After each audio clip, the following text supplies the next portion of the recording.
ભુજ શહેરની બજારોમાં જાહેર શૌચાલય ન હોતા નગરપાલિકા પર ઉઠ્યા સવાલો। ભુજમાં વર્ષોથી ભાજપનું શાસન છે, છતાં પણ જાહેર શૌચાલયો હજુ સુધી બનાવી નથી શક્યા। ભુજની કોઈ પણ બજારની અંદર જાહેર શૌચાલયની સુવિધા નથી કરાઈ અને આવડા મોટા શહેરમાં આ એક શરમજનક બાબત કહેવાય। ભુજ નગરપાલિકાની ખુદની જ શૌચાલયની હાલત દયનીય છે। જે નગરપાલિકાની સમગ્ર ભુજ શહેરને સ્વચ્છ રાખવાની જવાબદારી છે, તે ખુદનું જ શૌચાલય શુદ્ધ નથી રાખી શકતી। વધુ સાંભળીએ તેઓના શબ્દોમાં।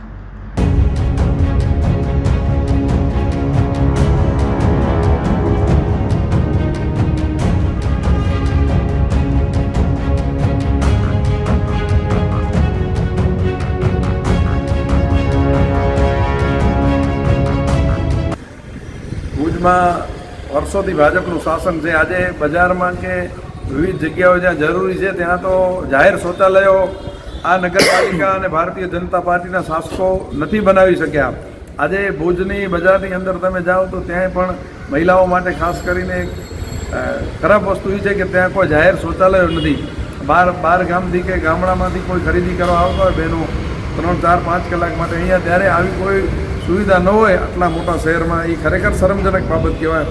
એ તો માન્યું આપણે કે નથી કરી શક્યા। શહેરમાં શૌચાલયોની સુવિધા ઊભી કરવામાં નગરપાલિકા નિષ્ફળ છે, પરંતુ નગરપાલિકાના ખુદના બિલ્ડિંગમાં, ખુદના કેમ્પસમાં જે શૌચાલય છે એની આટલી ખરાબ હાલત છે કે આજે તમે ધ્યાન ન રાખો તો આમાં લપસીને પડી જાઓ એવી પરિસ્થિતિ છે। ઉપરાંત આ ગંદકીના લીધે મચ્છરો થાય, બીમારીઓ ફેલાય અને બહારથી કોઈ અરજદાર આવ્યા હોય આવા શૌચાલયને જોઈને નગરપાલિકાની શું છાપ લઈને જાય?